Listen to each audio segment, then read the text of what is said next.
Parade को निर्देश देने के उपरांत परेड कमांडर एसीपी पी अभिनंदन अब मुख्य अतिथि महोदय के सम्मुख पधार रहे हैं और वहां वे अनुरोध करेंगे परेड के निरीक्षण का।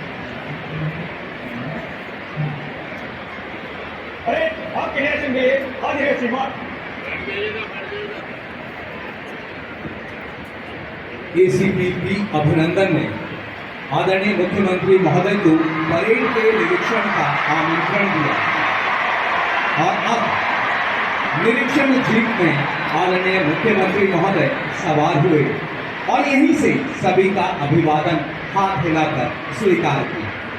निरीक्षण जीप में उनके साथ हैं दिल्ली स्वीकार करते हुए और सभी का सम्मान करते हुए निरीक्षण जीप वापस सलामी मंच की ओर बढ़ रही है।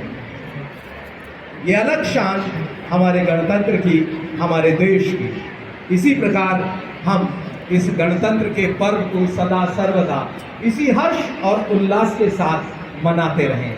हम सब इसी प्रकार अपने देश की तरक्की के लिए काम करते रहें।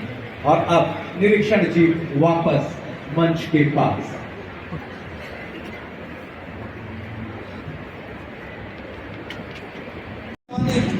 न पूछो जमाने क्या हमारी कहानी है। हमारी पहचान तो सिर्फ ये है कि हम हिंदुस्तानी हैं, कि हम हिंदुस्तानी हैं, कि हम हिंदुस्तानी हैं, कि हम हिंदुस्तानी हैं।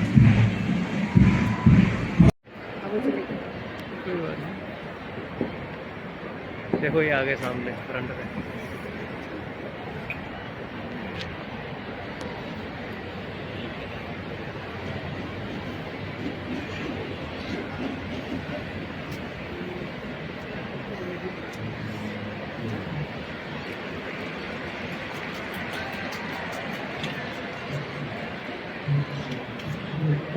सम्मान की अगली श्रृंखला में कर्मचारी के रूप में आपने जेल विभाग की अलग अलग शाखाओं में काम के रूप में उल्लेखनीय कार्य किया। आपके इन सेवा कौशलों, मेहनत, लगन को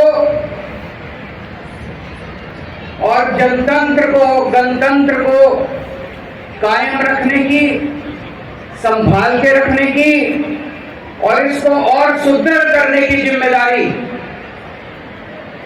आजादी के बाद की पीढ़ियों के ऊपर छोड़ के वो सब लोग चले गए। आज जब हम लोग 75 साल मना रहे हैं आजादी के और आज गणतंत्र दिवस के 74वां गणतंत्र दिवस मना रहे हैं, उसमें दो बातें बड़ी महत्वपूर्ण हो जाती हैं।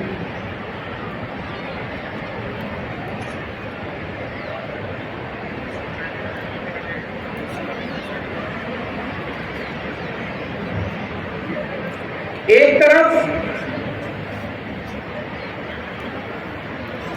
हम आजकल मीडिया में पढ़ते हैं, सोशल मीडिया में भी खूब देखते हैं। आज ही देश के एक बहुत नामी गिरामी अखबार में छपा है कि चाइना ने हमारे देश की कुछ धरती, कुछ जमीन के ऊपर कब्जा कर लिया। ये हम सब लोगों के लिए चिंता का विषय है, सभी भारतवासियों के लिए चिंता का विषय। उन लोगों से, चाइना के सैनिकों से हमारे सैनिक, उनसे लड़ने में कोई कसर नहीं छोड़ते। अपनी पूरी बहादुरी के साथ हमारे सैनिक चाइना का मुकाबला कर रहे हैं बॉर्डर के ऊपर। एक तरफ हमारे सैनिक चाइना का मुकाबला कर रहे हैं बॉर्डर के ऊपर, तो दूसरी तरफ पूरे देश को, सारी सरकारों को, हर भारतवासी को हमारा भी फर्ज बनता है कि हम उनकी इस लड़ाई में कंधे से कंधा मिला के साथ दें। में खरीदते हैं, खिलौने खरीदते हैं, मूर्तियां खरीदते हैं। आप ये मान के चलो कि उतना ये सामान हमारे भारत में कम बनता है। अगर अपने भारत के अंदर हम ये सारा सामान क्यों नहीं बना सकते? बिल्कुल बना सकते हैं। हमारे भारत में क्या कमी है? चप्पलें खूब बनती हैं और बननी चाहिए, गद्दे खूब बनते हैं, कुशन खूब बनते हैं, तकिए खूब बनते हैं, मूर्तियां खूब बनती हैं, खिलौने खूब बनते हैं। ये ऐसा सामान तो है नहीं कि हमने हमारे देश में क्यों नहीं बन सकते? खूब बन सकते हैं। और अगर हमारे देश में यह सारा सामान बनेगा, हमारे बच्चों को रोजगार मिलेगा, सरकार को टैक्स मिलेगा, हमारी अर्थव्यवस्था बढ़ेगी। हम अपना सारा काम एक तरह से अपने बच्चों की सारी नौकरियां, सारे रोजगार चाइना के लोगों को देते हैं। अपने लोगों को अगर हम मौका दे, सारा देश मिलके, सारी सरकारें मिलके, अपने व्यापारियों को, अपने उद्योगपतियों को अगर मौका दें, सारी सुविधाएं दें, तो हम ये सारी चीजें अपने देश के अंदर बना सकते हैं और अपने हजारों, लाखों, करोड़ों युवाओं को एक तरफ नौकरी मिलेगी और चाइना को कड़ा संदेश जाएगा कि हमें तुम्हारे सामान की जरूरत नहीं है, ठीक हो जाओ, वरना तुम्हें हम मजा चखा सकते हैं। है कि हम चाइना का बहिष्कार करें और उसको सख्त संदेश दें। लेकिन पिछले कुछ वर्षों में हमने क्या किया? एक तरफ चाइना हमें आंख दिखा रहा है, हमारी जमीन पे कब्जा कर रहा है, और दूसरी तरफ हम चाइना से अपना व्यापार बढ़ाते जा रहे हैं, बढ़ाते जा रहे हैं, बढ़ाते जा रहे हैं।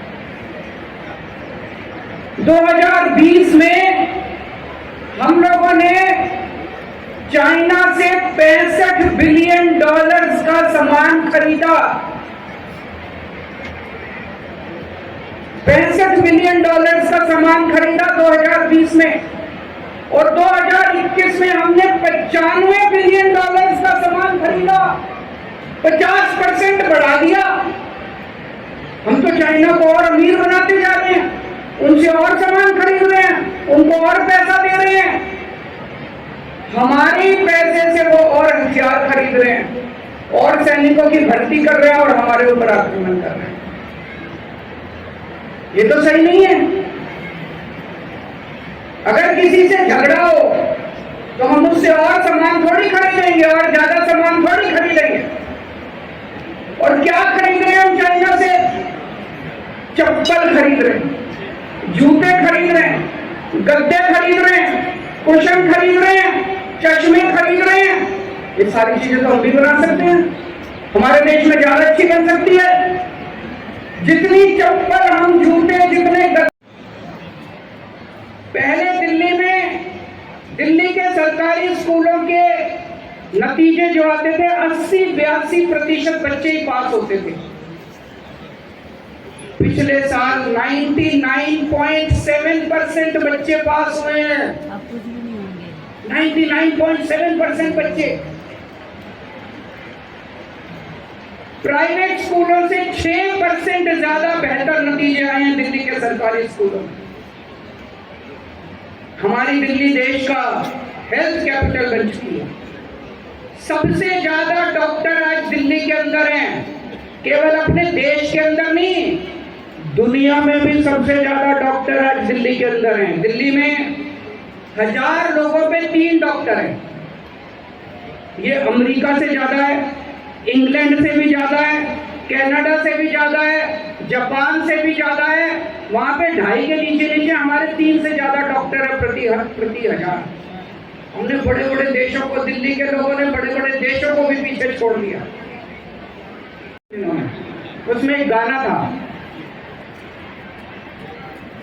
इसको हराया तो क्या किया, उसको हराया तो क्या किया, दारा सिंह को हराओ तो जाने।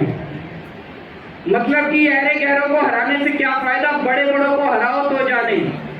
आज आपकी दिल्ली अमेरिका को पीछे छोड़ रही है, लंदन को पीछे छोड़ रही है, सिंगापुर को पीछे छोड़ रही है, न्यूयॉर्क को पीछे छोड़ रही है, वॉशिंगटन, बड़े बड़े देशों को पीछे छोड़ती जा रही है आपकी दिल्ली। भगवान करे हमारी दिल्ली ऐसे ही तरक्की करती रहे, हमारा देश तरक्की करे, और हम सब 130 करोड़ भारतवासी मिलके एक साथ अपने देश को आगे ले जाएं। एक बार फिर से आप सब लोगों को गणतंत्र दिवस की बहुत बहुत शुभकामनाएं, बहुत बहुत बधाई। भारत माता की।